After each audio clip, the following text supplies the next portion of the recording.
The funeral industry is changing as more large companies are buying small family-owned funeral homes and cemeteries. I spoke to some local directors who say there are just a few of them left in the game. It is appealing to businesses to sell, but it does affect funeral service on a local level.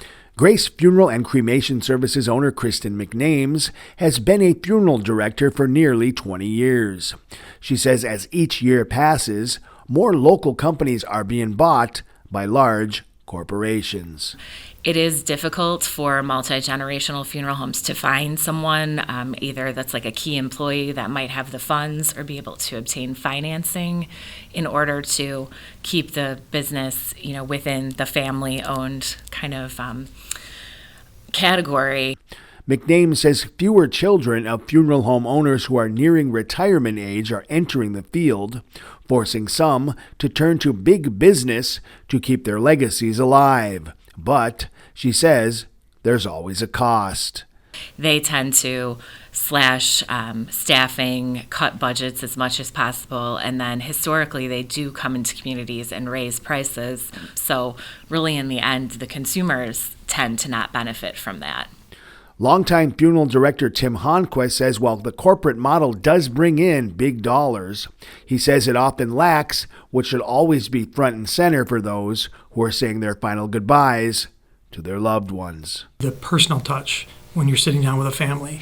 I'm 24/7. I answer my own phones, and it's just a family atmosphere. So when we deal with families, they love that. It's a big benefit for that, warm feeling.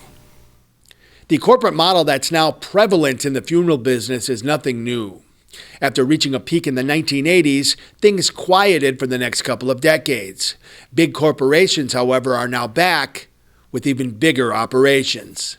Independently owned crematories, insurance companies, which a lot of times they'll buy those to assist in pre-funding or doing pre-arrangements with funeral homes. And then they're also doing a lot of different healthcare purchases, whether it's long-term care, assisted living. I think there's more of a market strategy versus we're here to serve families.